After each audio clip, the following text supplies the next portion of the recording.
Hej alle sammen. Ja, når jeg sidder her og snakker til en video, så er det fordi, at jeg ikke kan være hos jer. Det er rigtig irriterende for mig. Det er jeg ked af. Det ærger mig. Men der er jo en god grund, og kort fortalt, så er den, at min lille kone har været i gang med at føde vores 2 små tvillinger alt for tidligt. De bør komme ud i slutningen af februar, og jeg vil lige understrege, at hun ikke ved at føde dem endnu, men det har været under optræk og kæmper med ved og så videre, så de behandler hende med alle de medicamenter, de har på hylderne, og gør, hvad de kan gøre, og modner på børnene, som faktisk kun vejer 1000 gram per stykke lige nu. Det er ikke mere end 2 gange de der fadøl per stykke, I sidder og drikker lige nu. Så de er alt for små. Men når det er sagt, så vil jeg sgu også gerne have været til julefrokost med jer. Med alle jer derude. Jeg har glædet mig rigtig meget. Selvfølgelig til at feste med jer. Men også til at lære mange af jer bedre at kende. Til at snakke med jer. Til at høre på jer. Lytte til, hvad jeg har at sige. Hvad jeg er for nogen. Hvad I synes er sjovt. Og ikke mindst også kunne fortælle om, hvad jeg går og tænker på og drømmer om for godsbanen og alle os dernede. Og nu skal jeg så sidde herude på Skejby Hospitals fødeafdeling, indgang 11 stue, eller gang Y1, og tænke på, at jeg skulle have været til julefrokost. Så er det sådan en træls en at tænke på, hvad man skulle have gjort. Men så måtte jeg jo kigge rundt og se på, om jeg ikke kunne finde bare lidt godsbanen i der, hvor jeg var. Så når jeg kiggede rundt, en af de ting, jeg ser rigtig mange af, det er kontakter. Der er kontakter alle vegne her på hospitalet.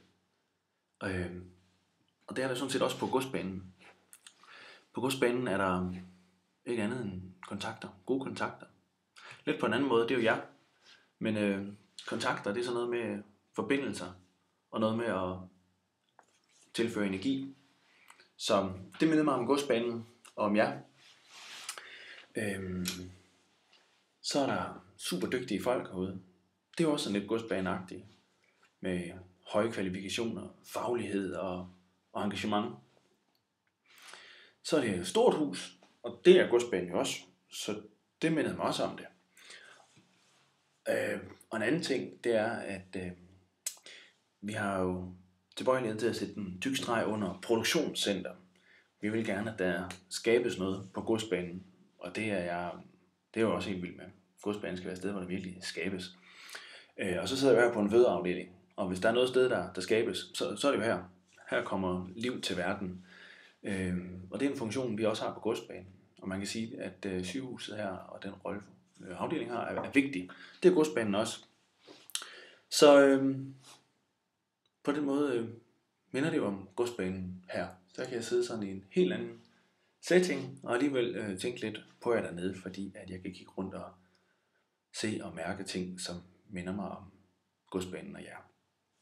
Men der er kun tilbage og så sige, jeg er skide misundelig på, at I sådan kan hygge jer dernede, og det håber jeg virkelig, I gør. Jeg er rigtig ærgerlig over, at jeg ikke kunne være med til min første julefrokost på godsbanen. Det betyder jo bare, at jeg bliver nødt til at invitere til en stor fællesfest i januar eller vinter. Vi må finde på et eller andet.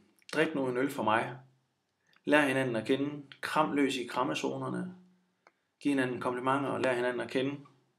Jeg kan ikke vente med at lære både jer og godsbanen endnu bedre at kende. Og det fik mig i gang med en lille lignelse. Fordi, nu går vi lige en tur sammen. Godsbanen, vi ynder at være sådan et sted, hvor der er rodet og messy og kunstner. Og det skal være sådan lidt vildt. Og grund til at halter, det er sådan en knæoperation. Jeg kunne have klaret dansen på brygger, men jeg bliver nødt til at være ude alligevel. Kom lige en mand på rullebord der.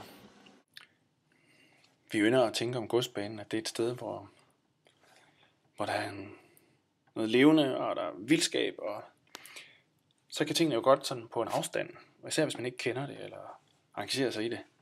For eksempel for hele byen. Ligne sådan en bunke rod. Og det er jo både godt og hyggeligt, men det finurlige ved godsbanen, det er jo, at hvis man kigger nærmere, så er det jo ret tydeligt, at der er noget i alt det, der foregår dernede. Hvis man kunne sammenligne det med, hvis man kigger hen på det bord, jeg har herhenne, så kan det ligne en eller anden, der bare har kastet 183 rosiner ud på en bordplade.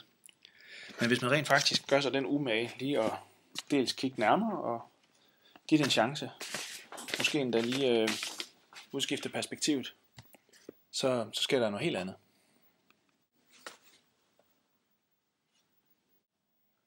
Godsbanen. Ha' en fantastisk julefrokost. Mange hilsner herfra. Vi ses lige om lidt. PS. Nu skal I fandme huske, at Kasper Egelund, som står dernede og bræger løs et eller andet sted, han har lovet at synge en sang. Mange af jer har hørt det selv til en onsdagsfrokost. Ha' en fantastisk aften. Vi ses.